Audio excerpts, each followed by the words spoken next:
श्री अम्बा अम्बेश्वर शिव महापुराण की कथा जो अमरावती महाराष्ट्र में चल रही है। आज द्वितीय दिवस की कथा का समापन हो चुका है। अगर आप किसी कारणवश कथा नहीं सुन पाए हो तो इस छोटे से वीडियो में आपको कथा की महत्वपूर्ण जानकारी और उपयोगी पत्र जानने को मिल जाएंगे। तो आज की कथा कुछ इस प्रकार से शुरू हो रही है कि गुरुजी ने कहा, शिव भक्त जब शिव भक्ति में आगे बढ़ता है तो उसके जीवन में अनेक तरह के कष्ट और परेशानियां आती हैं, लेकिन वो जैसे जैसे आगे बढ़ता रहता है वैसे शिव उसका हाथ पकड़ ही लेते हैं और वह इस भवसागर से पार हो ही जाता है। गुरुजी ने कहा कि अगर हमारा कोई काम नहीं हो रहा है तो अगर हम शिव भक्त के दर्शन या शिव भक्त के आश्रित भी रहते हैं तो भी हमारी कामना पूर्ण हो जाती है, क्योंकि शिव भक्त में भी शिव जी की शक्तियाँ विराजमान हो जाती हैं। गुरुजी ने कहा कि शिव भक्त के द्वारा भी हमारा कोई भी काम पूरा हो जाता है। तभी घनश्याम बहादुर जी पत्र लेकर आए। उन्होंने कहा, मेरा बेटा अचानक जमीन पर गिर पड़ा। डॉक्टर के द्वारा जब जांच कराई तो पता चला कि उसे जीबीएस की बीमारी हो गई।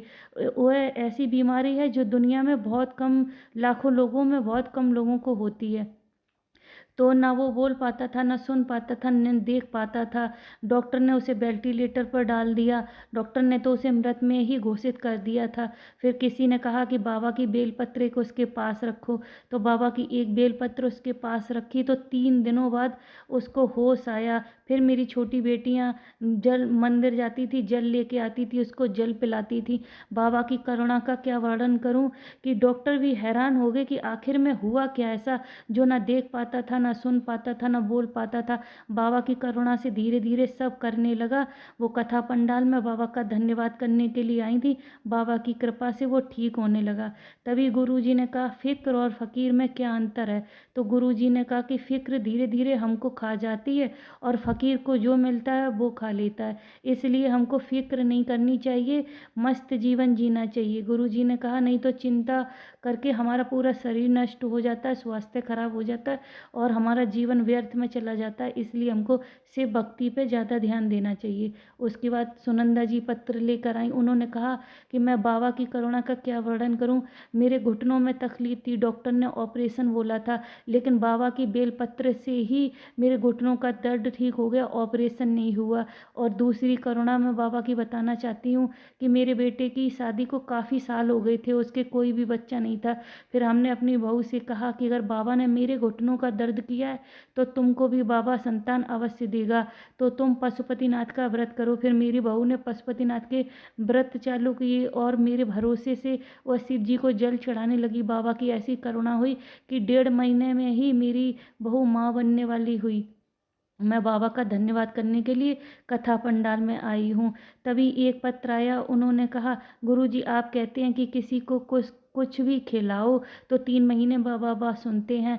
हमने भी यहाँ पे 70 रुपये की आइसक्रीम खिलाई थी। गुरुजी यह पत्र पढ़कर काफ़ी खुश हो रहे थे और गुरुजी बहुत ज़्यादा हंस रहे थे और उनका धन्यवाद भी कर रहे थे। वो कह रही थी, हमने 70 रुपये की आइसक्रीम खिलाई, लेकिन बाबा ने उसके बदले हमें लाखों में दिए हैं और मैं झोपड़ी में रहती थी, बाबा ने मेरी कोठी बनवा दी। बाबा का धन्यवाद और प्रणाम करने के लिए आई थी। तभी आरोही जी पत्र लेकर आई। उन्होंने कहा, गुरुजी 2022 में जून में मेरे पापा के मुंह में छाला हो गया था। ऑपरेशन कराया, ऑपरेशन के बाद दोबारा फिर से चालू छाला हो गया। तो डॉक्टर को चेक कराया तो डॉक्टर ने कहा 4th स्टेज का कैंसर है और डॉक्टर ने ऑपरेशन के लिए भी मना कर दिया।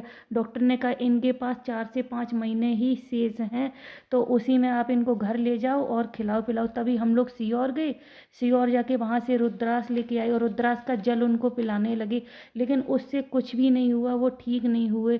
फिर किसी ने कहा कि आप कहाँ से रुद्राक्ष लेके आई, लेकिन एक गलती हमसे हो गई थी कि हम बाहर से ही रुद्राक्ष ले आए थे और वो हमने पैसों से खरीदा था, इसलिए वो कोई भी असर नहीं दिखा रहा था। फिर हम दोबारा से सीहोर गए और वहाँ से रुद्राक्ष लेके आए। बाबा की करुणा का क्या वर्णन करूं कि उस रुद्राक्ष के जल से मेरे पापा बिल्कुल ठीक हो गए। वो कथा पंडाल में बाबा का धन्यवाद करने के लिए आई थी। कुसुम जी एक पत्र लेकर आई, जिनकी उम्र 76 वर्ष है, जो बिना खाए पिए लोट लगाकर काफ़ी दूर से शिव महापुराण तक पहुंची थी। उनका कोई भी संकल्प था जो बाबा ने पूरा कर दिया था, वो बाबा का धन्यवाद करने के लिए आई थी। इसी के साथ आज की कथा विश्राम होती है। मिलते हैं कल नई कथा के साथ। तब तक श्री शिवाय नमस्तुभ्यम। हर हर महादेव।